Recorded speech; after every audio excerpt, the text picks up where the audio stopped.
Thank you very much. Cool, thank you. Hello, everyone. Nice that you're here and join us for this evening of nice talks. And so I have a friend of mine who also likes to give talks, Oleg. He always adds, as a first slide, a picture of the city where he gives the talk in, right? So now we're in Düsseldorf. I could have now added a picture of Düsseldorf, but I guess you all know how Düsseldorf looks. So I thought let's try something different. And I'm from Gelsenkirchen, from the Ruhrgebiet. So let's bring you a bit of Ruhrgebiet spirit here into the Rhineland. And that is Gelsenkirchen. Yes, Gelsenkirchen used to look like this some years ago. And we are currently celebrating 150 years of Gelsenkirchen, which of course is not much compared to the 1,000 years of Buhr we already have, which is a district in Gelsenkirchen, right? So it's maybe the wrong anniversary to celebrate, but that's just as a side note. What I'm actually here to talk about is Docker and a new Docker feature and some context behind this new Docker feature. The talk is called From Containers to Models, Docker's AI Evolution with Model Runner and the OCI Artifact model format. And so my name is Kevin. I'm working at Docker. I used to work as an engineering manager, but now not anymore actually, so it seems I didn't update it. And I was leading the AI runtime and AI infrastructure and models team at Docker. And that is a team that built the Docker Model Runner feature. And we will look a little bit into this, a little bit of context and history, why we decided to build such a feature and what this is. So you all, I guess, know all these large language models, LLMs, you can use in the cloud through OpenAI, through Gemini, implicitly through ChatGPT.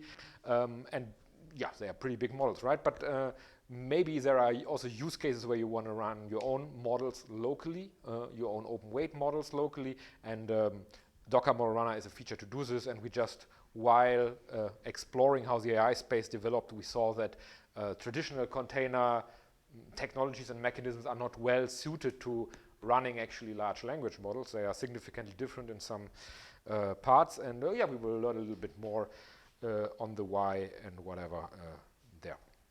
Right, so yeah, I'm working at Docker, also one of the test containers maintainers. So if you're using test containers, happy that you're using it, continue using it. And I very accidentally ended up in this whole AI space, so I didn't really raise my hand and said I want to do AI. But actually, during a short academic detour I had some years ago, I did some AI research, but that was before all these large language models came. It was back then deep learning, which is nowadays boring technology, right? But I published a machine learning paper with my wife that was called Supervised Machine Learning Aided Behavior Classification in Pigeons. So we would take a video stream of a pigeon during a behavior experiment where the pigeon would like walk around or peck food and so on. And we would use deep learning technology first of all to extract the skeleton and posture of the pigeon from the video stream, and then map this time series of body coordinate movements into a classification of behavior. And that worked pretty well, so I'm very proud that we did this. That was before the hype cycle we are now in of AI started, right? And what is interesting, if we look at the hype cycle for AI between 2024 and 2025, as published by Gartner, it's not really that those elements they put here on the graph just move forward, right? It's just like every year they decide completely different arbitrary names and buzzwords they want to put somewhere. So in 24, what was on top? AI engineering. I don't even know what they mean back then with AI engineering, but what is interesting is that you had, where is it? Is RAC even here? Oh no, you see computer vision is already something usable, right? GenAI, right? This was, last year GenAI was already going down, whatever. And AI engineering was becoming a trend. And then you had something here called sovereign AI, and people were still believing we can reach something like AGI. So that's what it looked then. And if we now look 1 year again, you have suddenly completely different stuff there, and you cannot find many again. So, okay, GenAI is continuing to drop, but now what is super, super hypey are AI agents, and that's also something I recognize within the domain we're working in. And so now, talking in this room, right, who of you is using, first of all, who is using AI tooling in your day-to-day work to some degree, like AI coding tools, something like ChatGPT? So that's everyone by now, basically, right? Everyone, nearly. And who of you is building applications that use or leverage some kind of AI component or integrate against this? It's not exactly AI, it's deep learning. All right, so old schoolish, yeah? Good. Okay, but so most of you don't yet do this, right? You're just using AI more as a product and, yeah? When I write code and it works and I don't understand why, does it count as AI? No. What I mean was like asking for who is integrating against the OpenAI API, for example, to build some kind of functionality using AI, right? Not so many. So that's also something we realized after we released Docker Model Runner, right? Because what is Docker Model Runner? It's a feature for running those large language models, but smaller ones locally, and it's like llama. And we were thinking like, oh yeah, of course, this is the AI hype. Everyone wants to develop AI applications, so now developers will use this Docker Model Runner feature. So we released it, and then no one was using it, and no one is really using it still. But still, technically some interesting stuff I like to share about. So how did we end up where we are today with the AI hype? Technically, it more or less started with a paper from 2017 by the Google research folks, Attention is All You Need, which was presenting a new transformer architecture that was the technical foundation of how we could build those large language models that are very good based on a certain string of text token input to generate new text tokens, right? And then for some years, OpenAI went ahead and were developing their different GPT models, but it didn't really got mainstream recognition and adoption yet. So most people were really not aware of the capabilities already something like GPT-3 had back then in 2020 because you mostly could only use it by integrating against the API. And then 22, the big thing happened is that ChatGPT was released, which is a more or less finished product using those kind of models as a component in the backend. And that kind of made people understand like, oh, actually it's pretty easy to use if you just wrap it up into a package. And then it became like mainstream. Everyone, like mainstream media started to report about it and so on. And then the AI hype really started because it was like, oh, everyone will be using it, so we will make money off everyone as well. And these, of course, from OpenAI, although they are called OpenAI, back then especially these were still proprietary models, so they were not openly shared. Beginning 2022, something else interesting started, that the other big tech companies were like, okay, how can we now start competing with the strong market position that OpenAI starts to already get thanks to ChatGPT? And Meta were the first that went ahead and published an open model, right? Open model means in this case not directly the same as open source, although they tried to map some of the open source licensing to those open models as well. But it means mostly you can download the model, meaning the weights that make up the model, more or less freely and more or less use it freely, although there are some license restrictions to those, and thereby self-host those models. And then Llama were the first, and then we had all different Llama architectures. We then had Mistral come from Europe. Phi is the Microsoft variant. We have the Gemma variants from Google that they also offer as a hosted product, which then becomes Gemini. And then from China, we have like really, really big and powerful models that came up from Alibaba. That's the Qwen models. And then beginning of this year, DeepSeek was released, which also again like shook the industry and said like, oh look, people can now self-host models that are as capable as the proprietary cloud ones. And yeah, that kind of made many people bullish towards those open models, and that self-hosting models will maybe become the way to go, maybe a mainstream thing. But so far it doesn't seem to play out like this, to be honest.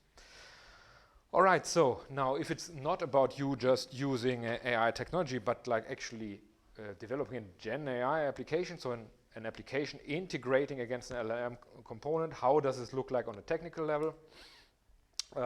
So very often you end up with architecture something like this. And the interesting part is that you have some UI, whatever, your business logic in your Spring application, and then you have often nowadays a middleware that deals with all the AI-specific integration already. So the middleware could be something like Spring AI, could be something like LangChain4j, and all the different variants. And those tend to integrate with the models nowadays through the OpenAI API. So the OpenAI API has become a de facto industry standard, and every provider, every model provider, inference provider tends to implement this. And then there are different sub-APIs that are implemented. The inference API, which is a chat completions API, where you get the chat responses, embeddings API if you want to create embeddings, and then they hit like the actual models. And in theory now they could run on the local or cloud. And then if you're building something that tries to bring your own knowledge into the context of what the LLM is to reason about, you tend to also have your own data access, and then vector databases became suddenly a thing because vector databases work very good for storing those embeddings, because those embeddings are just vectors. It's a vector to represent a chunk of information. Then you can use these to very, very quickly look up your own proprietary information that your model doesn't know anything about it. And then we have something that's called a RAG, Retrieval Augmented Generation. Okay, and how does the application flow look like now when a user submits a prompt? So for example, he submits, they submit a prompt against something like ChatGPT or whatever. So the request hits the application. The application now might do something with this request, maybe clean it up or whatever in a certain format, and then hits the LLM, so the large language model, through the inference API, which is a chat completions API, and then it might, from there, from the API, route it to specific models, right? Often you already define which model to route to. Sometimes they can have a router functionality that sends you, depending on your request payload, to a different model. Now, when we add these data component I mentioned, so when you want to have your own domain-specific data that the model, of course, doesn't know anything about it, like you want to also reason about this, then you need this retrieval augmented generation architecture. So in this case, a string comes in, or like a request comes in, right? Let's say it's just a string of data, string of text. We now send this to an embedding model, which is a different model. This creates a vector based on the text you send. With this vector, I do a lookup on information in my vector database. This might then give me additional documents like, I don't know, extracts from a PDF or whatever. Then I bundle everything together into my actual request and send it to the LLM. So the LLM itself cannot retrieve any information for you or whatever. You always have to bundle everything up. And that's something that is called then context size. And you might have seen when you're using something like Claude Code or whatever, at one point you run out of context size, because the longer you interact with those LLM applications, the more context you have to send with every request, since the LLM itself has no state. So the request just grows with each additional iteration. Then there's something like tool calling. You see it nowadays in ChatGPT. If they search the web for you, that's what's generally called tool calling, and there are different mechanisms to do this. So what might happen? I'm now sending a request to a GenAI application. I ask it, what time is it? So it's sent to the LLM. The LLM will say, oh, I don't know which time it is because I'm an LLM, but I know I have a clock tool available, so call the clock tool. The response goes back to the application. The application calls the clock tool, which might just look at the clock or call the clock web service or whatnot. And then it gets this information back, then sends this whole string of request responses back to the LLM and says like, look, the tool gave me it's whatever, 8 o'clock. What time is it? And then the LLM says, oh, it's 8 o'clock. And that's what the user gets. And we will look how it looks in a demo, how it looks in practice. And it's a little bit like funny how wasteful the flows are actually are, the request flows. All right, and so this API we are hitting then on the LLM, the inference API, that looks like this. So this is a request against the inference API. I have some, like the chat completions API endpoint I'm hitting. I'm specifying with which model I want to talk. And then I have a list of messages. And each message in this list has a role and some content. And now, I think in the next slide I explain the roles more. But this kind of list of messages grows. It's kind of an append-only list, which each additional conversation you have, right, as part of the conversation. So it will contain every question, every answer from the LLM, and it will always grow. You have to send everything back all the time. And then you get, so you send this, then you get a response from the LLM, from the inference API. Contains a lot of metadata. Most importantly, it then contains the answer, which is the actual content. Now we see it has a role assistant, and now this is the answer of the assistant. So the roles we generally have is a system role, or that's nowadays called in the OpenAI API also developer role. That's what you might find in a blog post as a system prompt. So it's the first message a model gets, and that can kind of fine-tune is the wrong word, but it slightly influences how the, or not only slightly, significantly influences how the LLM responds through the course of the conversation with you. Then you have all the user messages. These are sent by the user. The assistant messages are the responses from the LLMs. And then you have messages from type tool. These would be the results from a tool call. All right, so now these were some curls, right? So how do we get started as a Java developer? Because I heard this is also a meetup mostly for Java developers. So a good thing, I assume every one of you is already Spring developer. So if you want to get started, just use Spring AI, and it's like super easy. You don't have to know anything of the stuff. It fully abstracts away everything, and we will later see it in the demos. Yeah, so you see Spring AI does everything for you, right? there are different abstractions for you. So you can, these tool calls, you can very easily define your own tools. It has this concept of memory, so that you don't have to, by yourself, track the whole stream of requests and responses. You can use these memory abstractions, and this retrieval is a special abstractions built into Spring AI for this retrieval augmented generation, if you want to have the request enriched with your own custom proprietary data. And then, of course, there's MCP. Who here has heard of MCP? Who here is using MCP for anything? That's just, there was a meme on Twitter, like people writing MCP servers, people using MCP servers, and like everyone was on the writing side, right? But no one uses them. It's kind of the reality. So in theory, MCPs are a standard or like a protocol that should it make easier to integrate external services like tools, basically, in a standardized way into your GenAI application. In practice, we are currently seeing, like since a couple of weeks, there are some rumors that maybe MCP was not the solution, and the solution will be that the LLMs, the agents, will actually just code their own CLIs and use those instead. Because there's a lot of complexity behind the whole MCP stuff and the governance behind those MCP servers that are then, of course, written by the vendors and used by you, whatever. A lot of noise for not a lot of practical usage at the moment, I would say. I'm probably not supposed to say this. Oh, no, it gets recorded. Oh, yeah. All right. Yeah, better to cut this one out, because we also have an MCP product at Docker, MCP Toolkit. It's very good. So if you ever want to use MCP, try out MCP Toolkit. It's really good. Okay, so how do we get started with all the stuff? So in theory, you don't have to like install and configure things yourself. You can use your tried and trusted test container stuff.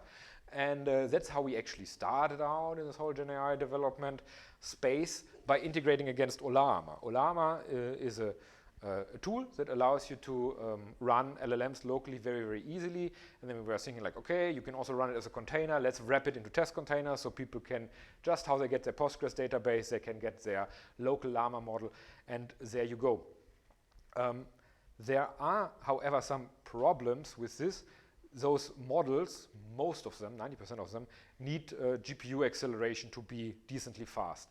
And that means you have to get the GPU mounted as a device into the container so that the Llama container can perform inference decently fast.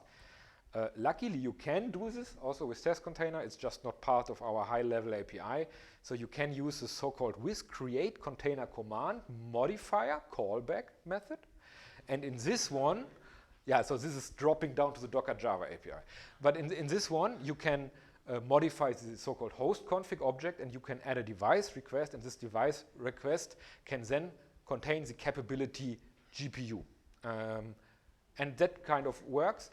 And we then bundled this functionality in the Llama container. So it does it now automatically if it is possible on your machine. And now the problem, like one, is it possible on your machine? Only on NVIDIA GPUs, specifically on Linux, and on Docker Desktop on Windows, I'm not even sure. It depends maybe on how your WSL is set up. But many developers are on Macs, right? So that's kind of a problem. So that's also where we were, right? Like 1 year ago, leadership told us like, so you have to make sure people use Docker for AI development, and we were like, yeah, but half of our users are on MacBooks, and if they now run models in containers, that will not work. So why doesn't it work? So the problem is on Docker Desktop, which you have on Windows, which you have on MacBook, you are, of course, running Docker itself within a Linux virtual machine. So not on your host, right? Since you are running Linux containers. And this Linux virtual machine doesn't have access to the Apple Silicon GPU that we have in the Apple Silicon, like M1, M2, and so on MacBooks. That is not a capability of the Apple virtualization framework, which is used as the hypervisor to create these virtual machines. So that was the first big challenge. So because of this, running a model in a Docker container on a MacBook, useless. Running it on Linux in Docker CE, if you have an NVIDIA GPU, worked pretty well. Just mount in the device. But that doesn't help you if you're locally on a MacBook and you have an extremely capable Apple Silicon GPU and you cannot just leverage it. It was a shame. So then in Docker 4.35, which was, I think, came out last year or beginning of this year, no, I guess last year, we introduced a new virtual machine capability, Docker VMM, and that doesn't use the Apple virtualization framework, instead uses the hypervisor framework from Apple, which is a lower level virtualization framework. And in this, we could get access to a virtualized GPU device, VirtIO, and this one can then interacted with through Vulkan APIs. So instead of the Apple Metal GPU APIs or something like CUDA, what you have in NVIDIA, you can use the industry agnostic, like the device agnostic Vulkan APIs. The problem is those Vulkan APIs were then not supported by many of the open source libraries for hosting models, like llama, for example. And if you would click there, there's an open pull request in 3 years where they're not merging Vulkan support for whatever commercial reasons maybe. And then, maybe even bigger problem, the kernel pages on Apple Silicon have a different size than in the libvulkan VirtIO driver. So addressing then the memory within the GPU would end up in the wrong memory address space on the macOS host. So it just crashes, everything just crashes. And it can be fixed with some specific Mesa drivers, right? But that would mean you have to then, since they were not yet merged in the Mesa upstream, you would have to modify each Docker image to have these patch drivers in. So it seemed not that convenient. And then even if you have solved all these things, you lose 50% performance through the virtualization. So not the best situation to be in, really. And that's where we decided to do something different. So we decided to build Docker Model Runner, which is a command you have in the CLI, also in Docker Desktop available. You can also install it in Docker CE. And that allows you, by using the Docker CLI, to run the LLMs actually locally on your host. So we are installing llama.cpp as an inference engine that runs those models. But it gives you this same user experience than using Docker containers, actually. And the cool thing is it allows you to pull also models from Docker Hub, which also means you can redistribute models from Docker Hub. And these are commands we get, and actually we can maybe just check some of them out, how they look in practice. So if I do Docker model list, I can see like I have a bunch of models. They look like Docker images, right? But I have just this model command that shows me different models I have here. And now I could just start some. You see some of them are quite big, right? So these are 1 billion parameters. This is a small one with 300 million parameters, whatever. So let's just call this one, which is not a very no, let's do the GPT one actually. Docker model run GPTOS. Okay. So that's now the OpenAI open model they released some months ago. And now what we ask, what time is it? Which it will not know, right? And now what happens? I send this request. It now dynamically, Docker model runner now dynamically loads the model into memory and then does the response. And you see it has support here for syncing tags. And what does it end up answering? I'm sorry, but I don't have access to real-time data. But please try. Now you see it's syncing. We should respond, sure thing. Okay, good, whatever. So you see it works, right? Okay, and now I could also do the same in Docker Desktop, more or less. So I have here in Docker Desktop here on the left my Models tab. I see all the models I have locally available, and I can just click into something. Let's go into the llama one, no, actually, I wanted to click here. Let's say here, okay, now it pops up here, chat. How are you doing? Okay, write hello world in Java, not Java, Java, it still worked. Because the tokenization is so good, it still works. Okay, cool.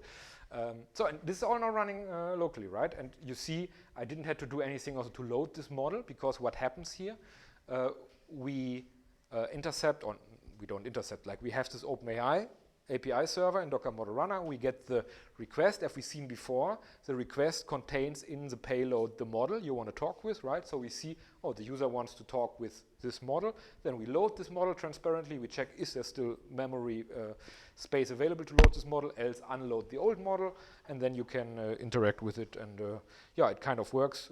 Probably no one really has a use case for just using models locally to chat with them, but maybe you have, right? And it's all now private and running locally. You could also think how hosting this on your server and whatnot. And yeah, so where's slideshow? Yeah. All right, so and a couple of commands we have. So we see in the Docker run, you can pull models, you can remove them, you can push them, you can package them. So more or less we kind of try to mimic the UX you get with containers and images just for this new kind of software artifact. Right, so that's how you can package a model. So originally we only supported GGUF files, which is a certain format in which those models are created and shared, mostly on platforms such as Hugging Face. So then you can do like get a GGF from everywhere, maybe from your internal machine learning team that builds your own custom model. They give you a GGF, you can just package it and push it to any container registry, right? That's a cool thing. So you don't have to push it to Docker Hub. You can push it to any container registry. And why is this possible? I think it tells us in the next slide. A bit, right, yeah. So because we are storing those models as OCI artifacts, not as OCI images, right? So these are not Docker images, because storing them as Docker images would be kind of wasteful. You don't need those multiple layers with diffs. You don't need the compression you have because models are basically not really compressible. And then also you don't have like metadata that is potentially useful to identifying details on the model in the OCI image metadata. So we build a new OCI format based on OCI artifacts. So we have them all available in Docker Hub. And that's how the OCI model artifact specification looked like we have defined for this. So you can see here, this is, so OCI artifacts is a general capability of all container registries.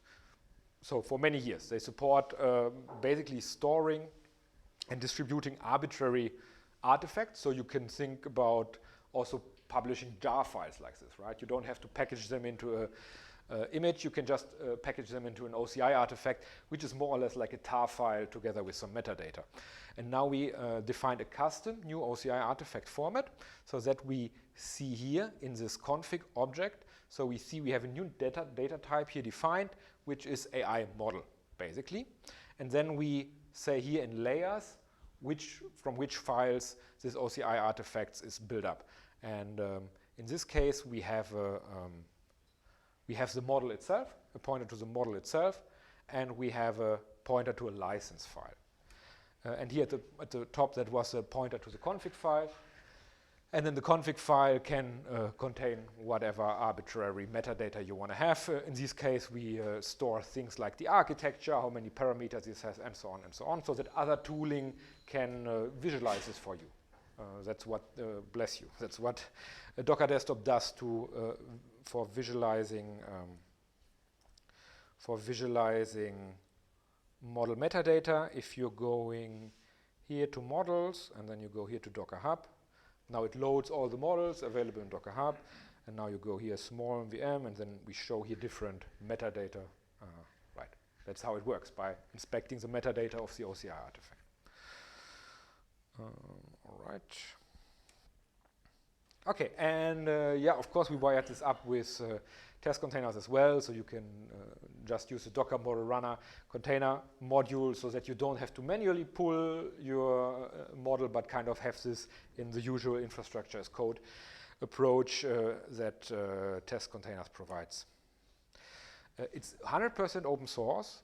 It's all available in this GitHub repository. So we used to have a couple of different repositories, and that was very confusing for people. Then they thought like, oh, it's not really open source, I don't find the code. Oh yeah, it's in this different repository. Okay, so we put them all into the mono repository to make it easier actually for the community to also contribute and have a single point of entry, and make everything just yeah, more centralized there. And so very interested also in contributions, if it's just like creating issues or pull requests or whatever. So the team is really looking into growing this as an open source project. And we now have some new features, and one of them I want to demo now actually. And then I will also show some Java code and how to use Java code to interact with this and inspect response requests and so on and so on. Okay, so wait, let's close this one.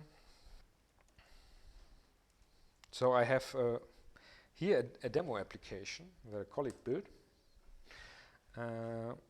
It's just an HTML file. So we got a couple of versions ago. We got support for multimodal models. Multimodal models are models that can not only work on text, but also on different data. For example, image, video data, or audio data. And so I'm now running here a multimodal model, the so-called small VLM model, which is a super small model, 500 million parameters only, which is like nothing. You can run it on every machine, basically. Here I say where to connect to, so I've configured my Docker model runner to open a port for the OpenAI API on localhost 12.434. And yeah, now we give it a prompt.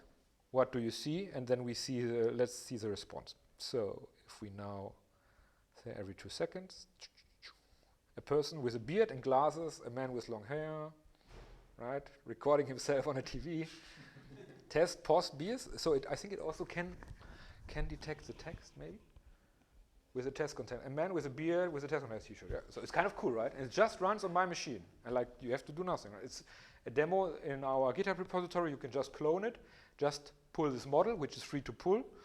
It's a free model, and you can just run it. Just try it out yourself. Now a woman with a wedding ring. You saw this one. That was cool. Smile. So it's cool. It's cool. It's also cool thanks to this model, right? It's a cool model, super small.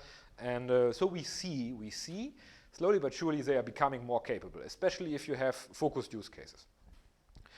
Cool. So now let's look also at some Java code, and I could show the Spring AI examples maybe super quickly, and then some other fun ones with LangChain4j. So now we are having here, let's go presentation mode. No, that's not it. Enter presentation mode, exact. Super. Okay, so here we see my test containers configuration. I'm using Docker model runner container. What is this SOCAT doing here in the constructor? Yeah, so test containers kind of proxies through a SOCAT container to the Docker model runner, because as default, it is only accessible to other containers. So I can also configure it in Docker Desktop to be accessible on localhost, but it's potentially a security risk, right? So as default, it's only accessible to other containers. And now when I'm running an application on my host, it wouldn't have access to the Docker Model Runner API. So we are starting this socat container using test containers to proxy it. That's why you see this in the constructor. It's just something idiosyncratic for how Docker, for how test containers works with this constructor. It's confusing, I agree. But then we have the setter for with model. And if I now specify this model, that will mean when the Docker Model Runner container and test container starts up, it automatically pulls this model or ensures it's locally available. And then I can configure my Spring AI just in the usual ways, set my OpenAI endpoint, which is a getter on the Docker Model Runner container, set the model name. And then we don't have to set an API key because we are not hitting a cloud AI, but we're just running locally. And then we have a chat controller here, which is like the normal Spring Web controllers, more or less. And they inject this chat client, which is everything done by Spring AI, right? And this chat client you can just use then to send the user message. So we have here a chat method that you can just send a message, you get a message back. And then here is another example where I want to show how tool calling can work. So the idea is here, I want to have a method that I ask, okay, what are the the results of the last Formula 1 result? And that the model can, of course, not know, so it has to look into an external source, for which it will use this F1 tool. And now this F1 tool, I just changed to answer with generic mocked test data, more or less, right? Because when I tried this demo today, and like the old code, if you check it here, the old code was actually calling a real web service, but they changed their API, and now it returns so much stuff that the response becomes so big that the way I use the local model locally, it runs out of context and then just crashes. So it's not fun. And I had to somehow fix this for now. It doesn't really matter for this demo.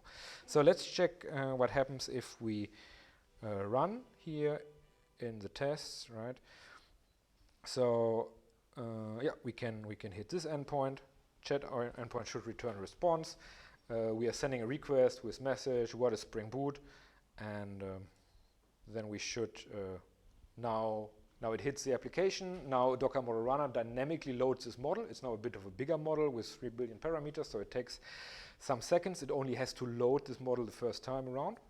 And then it's done, and then we get an answer from it eventually. A lot of answer, right? So Spring Boot is a popular production-grade framework, blah, blah, blah, blah, blah, blah. Okie dokie, so that worked. And now we ask it for the result of the F1 race. And we will also get an answer, potentially. We got an answer. The last F1 race of the season was the Abu Dhabi Grand Prix, which took place on December. That is, of course, not correct, but it's mock data I provided this with. So basically, it worked. And let's look what happened now, actually, under the hood. If we open Docker Desktop, we have here this cool, and I hope it recorded it. Yes. So we have here this cool request tab. And if I open this, I can inspect what was actually sent in the request, what was sent in the response.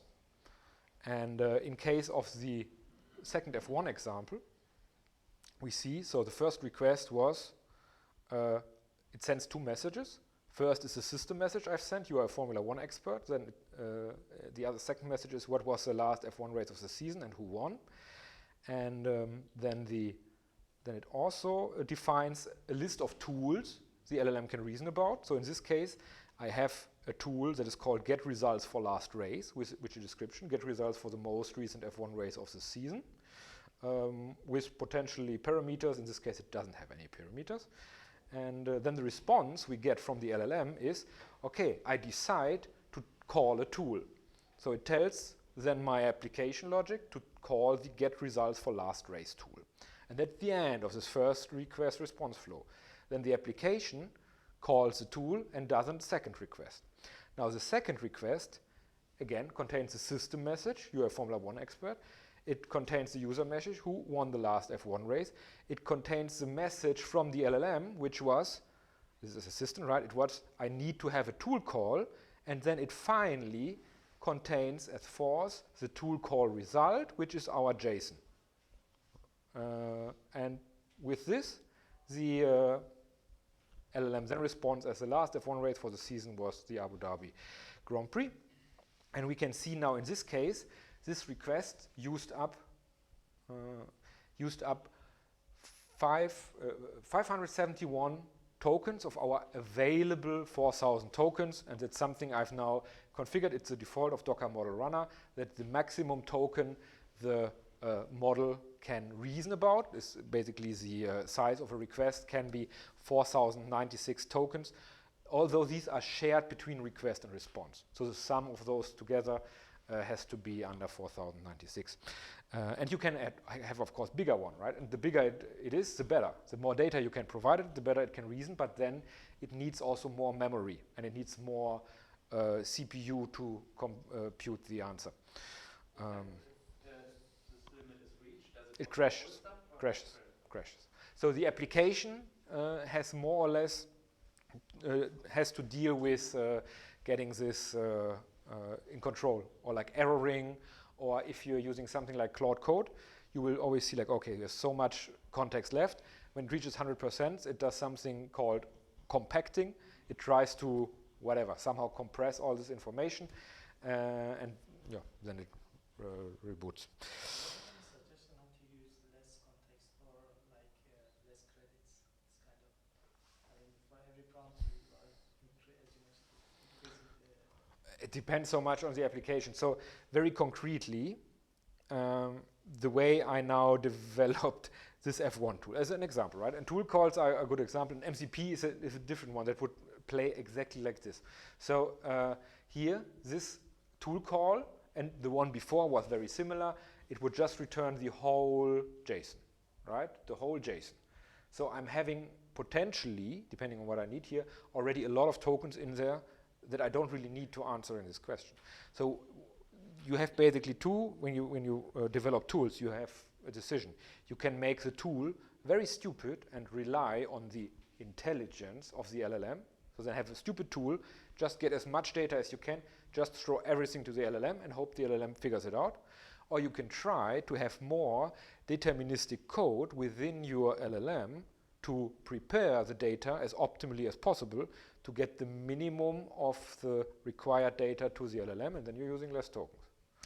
That's an example. And with MCP, it's even more extreme like this. So MCPs, you're adding, for example, the GitHub MCP server, and then this MCP server adds a lot of tools to your request. And the GitHub MCP server has 100 tools, each with a description, each with a metadata, which parameters it supports, and so on. So only already by just adding the GitHub MCP server, you're blowing up your context. So being then selective of only adding a subset of the GitHub MCP server that you need would already help also with this. Yeah, but the answer beside is it depends, right? Okie dokie, and we are also at time. Yeah, I have some other demos also if you want to check out later. So yeah, we recently improved a lot of things. UX, UI is now better. Multimodal support I showed, and VLLM support also came. VLLM is a competitor to llama.cpp. It's a different inference engine that is much more used in the production area because it runs much better on production grade hardware like those very big GPUs, TPUs, and so on.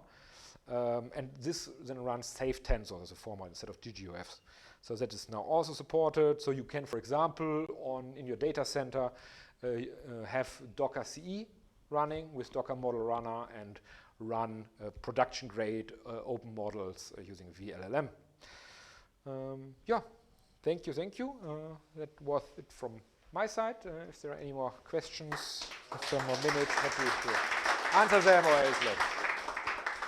Thank you very much. So, yeah, that was blazingly interesting.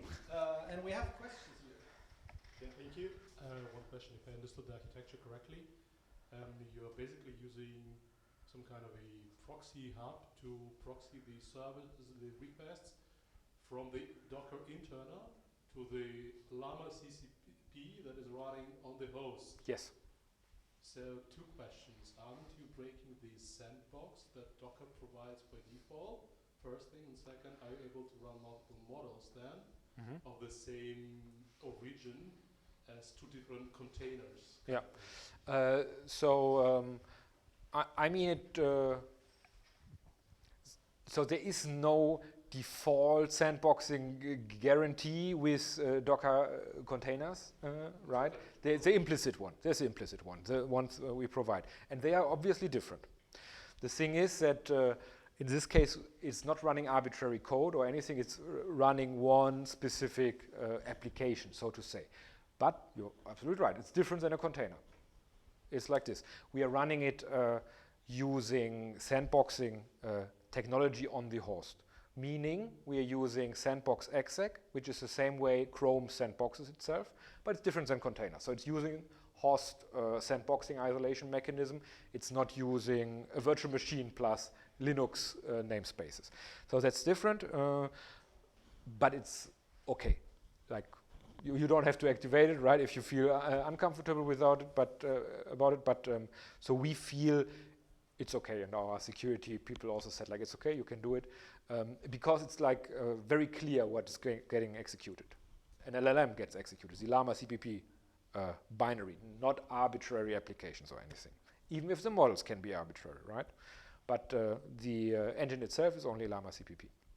And then, now what if you want to host the same model at the same time, so to say, right? Doesn't matter like it does with containers, since the models are fully stateful. Okay. Yeah.